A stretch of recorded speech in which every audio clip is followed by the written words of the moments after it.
All right, welcome back for our next reading of Good Morning Gorillas. We are on chapter 3, Buh, Buh. The gorilla's fur was very black against the green leaves. She had large nostrils and small ears. Her bright brown eyes were full of mischief. Buh, buh, buh, she said. Buh, buh. Buh yourself, said Annie. The gorilla hid behind the leaves again. Then she poked her head out. Peekaboo, said Annie. The gorilla clapped her hands together. She stuck out her tongue. Jack and Annie both laughed. Buh, buh, buh, the gorilla said. Then she bounded away through the misty forest. Hey, Bubba, don't leave us, Annie called. Jack rolled his eyes. Don't name her Bubba, he said to Annie. You don't have to.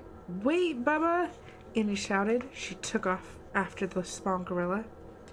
Turn every animal into your best friend, Jack finished. He shook his head, then made a list in his notebook. Gorilla behavior. Plays peekaboo. Claps hands. Sticks out tongue. As he wrote, Jack heard Annie laughing, but then heard high shrieks. He caught his breath. A leopard, he wondered. Carrying his notebook, Jack hurried in the direction of the noise. He found Annie and the small gorilla perched in 2 trees. What's wrong? Said Jack, standing beneath the trees. Nothing, called Annie. We're just playing. The small gorilla screeched again. Then she scratched her head and hiccuped. Annie screeched too. She scratched her head and hiccuped. While they played, Jack studied the gorilla a bit more. He noticed she was about the size of a 3-year-old kid.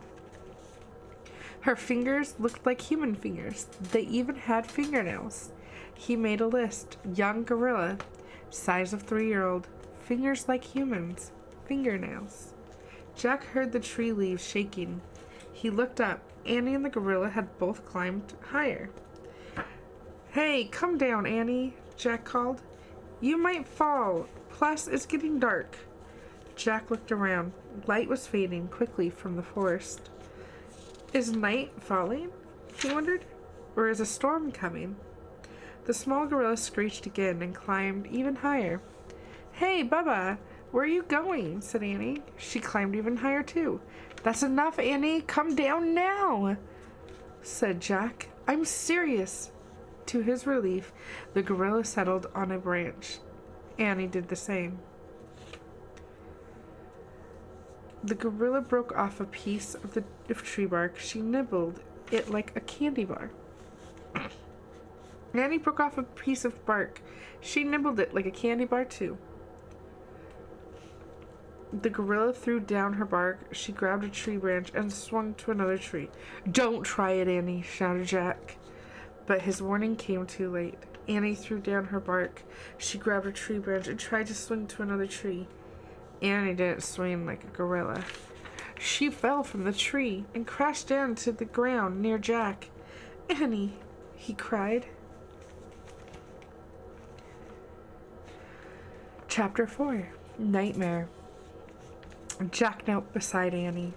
She was gasping for breath. The gorilla bounded down the tree and over to Annie. She bit her lower lip as if she were worried. Are you okay? Jack asked Annie. Yes, Annie panted. Just got the breath knocked out of me. Wiggle your arm and your legs, she said, Jack. Annie wiggled her arms and her legs. Good, nothing's broken, said Jack. Just then he felt a drop of water hit his arm. The mist had turned to rain. Uh-oh, said Jack. He threw his notebook into his pack. I better get out our umbrella and flashlight, he said. I left them near the tree that looked like a chair. I'll come too, said Annie. She started to sit up. No, catch your breath, said Jack. It's not far. I'll be right back. He took off his jacket and draped it over her. This'll help you stay dry, he said. He pulled on his pack and stood up. The girl screeched. Stay with Annie, said Jack. Then he dashed back through the cloud forest. He looked for the fat tree with the wide limbs padded with moss. As he peered through the growing darkness, Jack saw many fat trees. He saw many limbs padded with moss. Soon he could hardly see trees at all. He realized that both a storm and night had come to the forest. Forget the umbrella and flashlight, he thought. It was more important to get back to Annie before it was too dark. They could wait together for daylight. As Jack started back to Annie, he could hardly see. He didn't know which way to go. "Annie? Bubba?" he shouted. He felt silly shouting Bubba, but he didn't know what else to call the small gorilla. Jack put out his hands. He moved slowly through the dark, rainy forest. He kept calling for Annie and Bubba. He listened for them, but he couldn't hear anything above the loud patter of the rain. "Ah!" he shouted. He had run into something that felt like a ball of spider webs. As he jumped back, he slipped and fell in the mud. He crawled over to a tree and huddled between two of its giant roots. "I'll just wait here until morning," he thought. "Then I'll find Annie, or she'll find me." As rain dripped all around him, Jack wondered if leopards came out at night. He quickly pushed the thought away. He tried to think about morning and finding Annie and going home. He was really ready to go home. Why did Morgan even send us to the cloud forest, he wondered. He tried to remember the secret rhyme. "To find a special magic," he whispered. He couldn't remember the rest. He felt tired and miserable. He took his backpack off and rested his head on it. He closed his eyes. "To find a special magic," he mumbled. But he couldn't find the magic. He couldn't even find the words that finished the rhyme. Worst of all, he couldn't find Annie. Their fun adventure in the cloud forest had turned into a nightmare.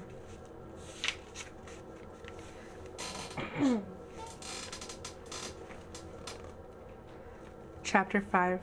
Silverback. Jack felt something tugging on his sleeve. He opened his eyes. Bubba, the small gorilla, was staring at him in the dawn light. Jack stood up. His arms and legs felt stiff and achy. His wet clothes stuck to his skin. He looked around the cloud forest. Misty sunlight shined through the tree branches. "Where's Annie?" he asked Small Gorilla. Bubba waved her arms. Then she bounded off between the trees. Jack pulled on his pack and followed.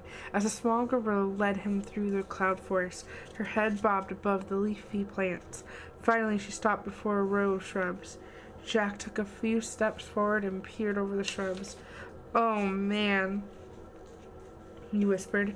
Large, dark figures were sleeping in an open, grassy area. Gorillas. There were at least 10 of them. Some slept on their backs, some slept on their bellies. The gorillas were all sizes. The smallest was a baby sleeping in its mother's arms.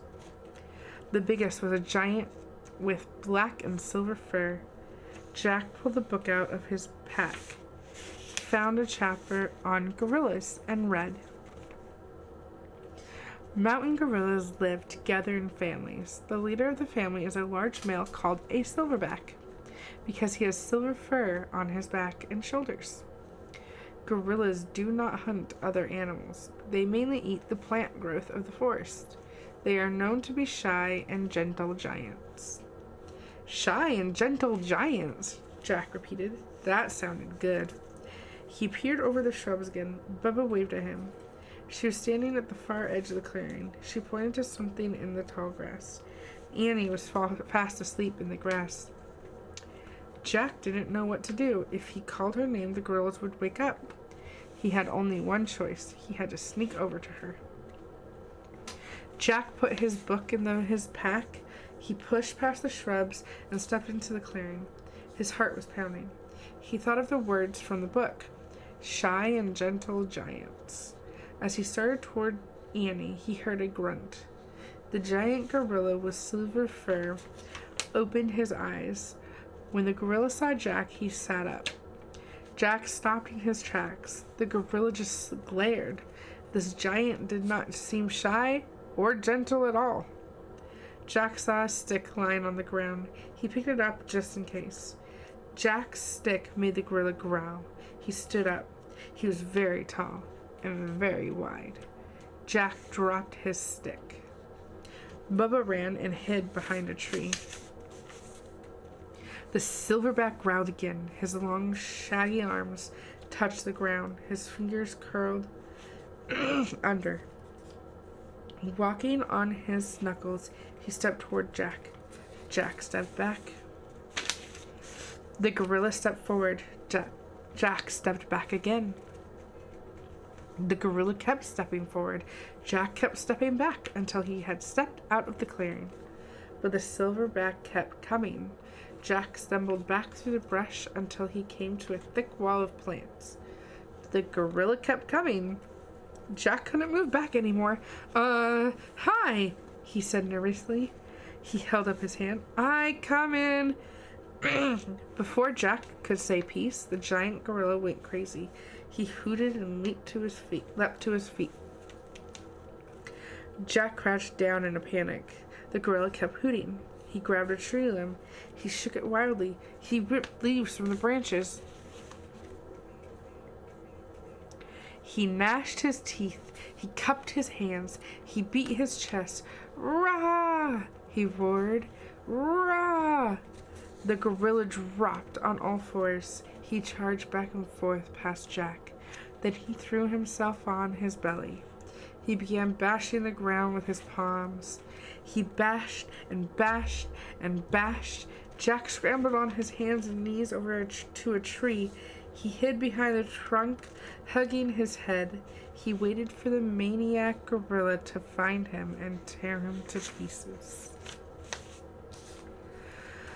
Alright, you guys, we have reached chapter 6. We're going to leave it on that cliffhanger. And we will return to it tomorrow with another reading. Until then, you guys have a good night and sweet dreams. Bye.